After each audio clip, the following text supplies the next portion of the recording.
Lord be with you. A reading from the Holy Gospel according to Luke. I want to draw your attention to the last sentence of this, what Elizabeth tells Mary at the end of the Gospel. Mary set out and traveled to the hill country in haste to a town of Judah, where she entered the house of Zechariah and greeted Elizabeth. When Elizabeth heard Mary's greeting, the infant leaped in her womb. And Elizabeth, filled with the Holy Spirit, cried out in a loud voice and said, "Blessed are you among women, and blessed is the fruit of your womb. And how does this happen to me, that the mother of my Lord should come to me? For at the moment the sound of your greeting reached my ears, the infant in my womb leaped for joy." And then she said, "Blessed are you who believed that what was spoken to you by the Lord would be fulfilled." The Gospel of the Lord.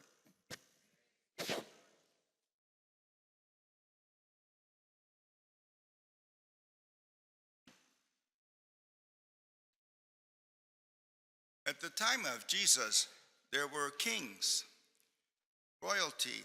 We know a little bit of royalty because we see it in the news. Queens and prince and princess, and how everything is prepared for them so that they could rule someday. Even when they're born, even before they're born, they already have a room prepared for them in a huge castle. Everything's ready for them. And the media is all over it. There's a royal birth. Everybody knows about it. They have servants, and they have people to work for them and do everything for them all the time. They're usually very wealthy.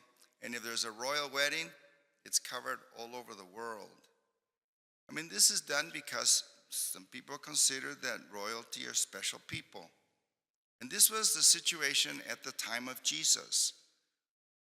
At the time of his birth, kings were powerful. They had army and servants and palaces and great wealth.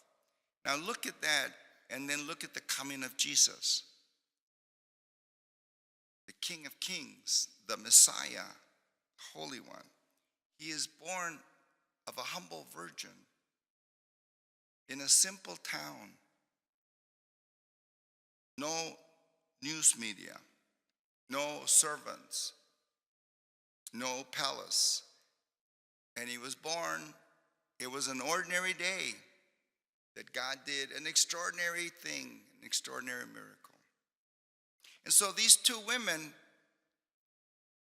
Mary goes and visits Elizabeth, show us that two miraculously pregnant women announce that God does extraordinary things in ordinary lives. Elizabeth is an elderly woman, and Mary, a young virgin, and they're both carrying special babies. And at that time, women were not in public. Nobody listened to them. They were never chosen to do anything important. They were not considered important in society. And yet Jesus chooses them to tell the greatest story, the birth of the Messiah. Two pregnant women are doing something great for God in their ordinary lives. So these women tell us that the Christmas season is a time for us to expect that God's going to do something great in our ordinary lives. We don't have to go up to the mountain to hear a voice or talk to angels or have visions to know about God. We experience it in our ordinary daily lives. There's a young man going through some stuff in his life, messed up. Lost many jobs and his marriage and his children.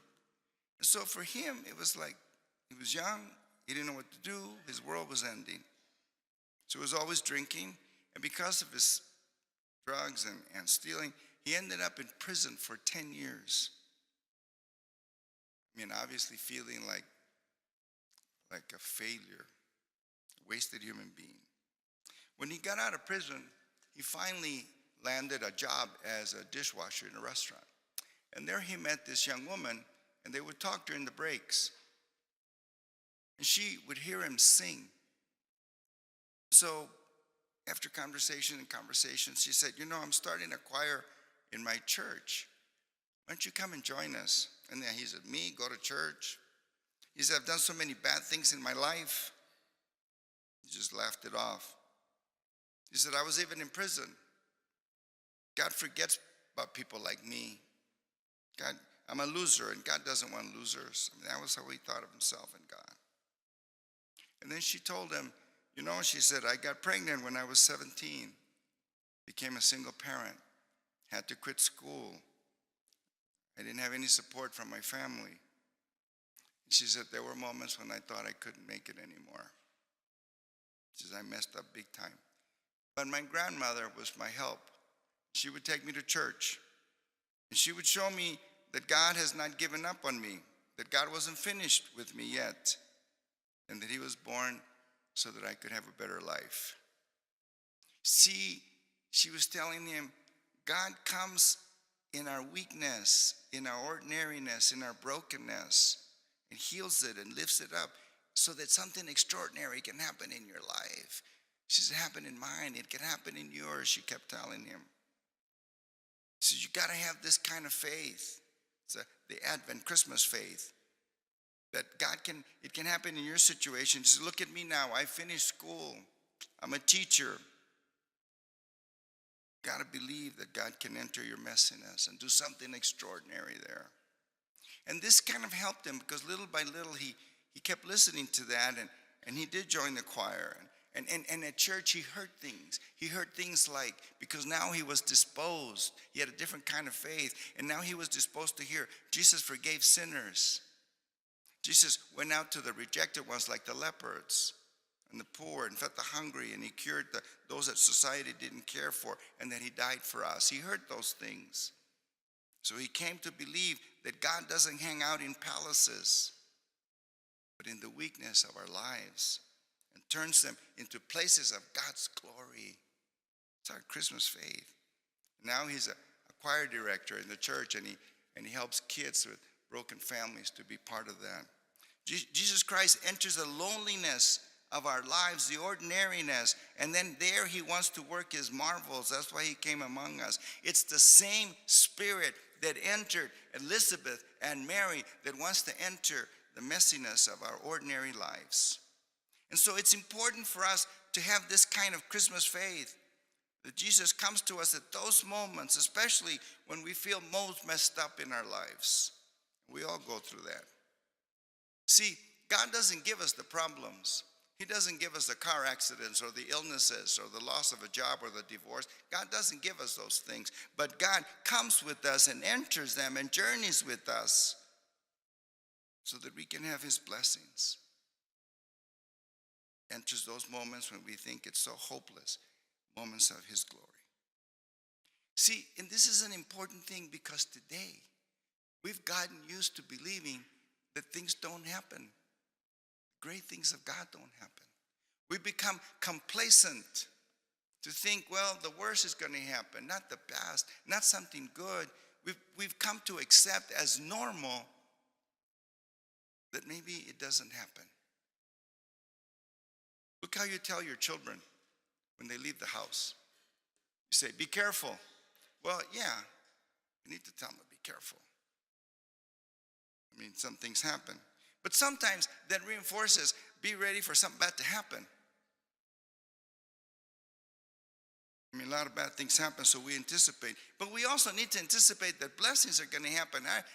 How many of us remember before we left the house of our grandmothers, how we had to kneel in front of them, and they give us all these blessings. Remember all those prayers over us and all the blessings that they gave us and stuff. And you know, you felt like you're going to go do battle, you know, because, you know, you're prepared for everything in the world, you know. I mean, rarely do we say, be careful and be ready for some big surprise of blessing from your God. It's our faith. Elizabeth and Mary in the gospel call us to have great faith that God comes to us in the impossible. We believe that. That's our faith. And makes it a blessing in our lives. And the more extreme, the bigger the blessing.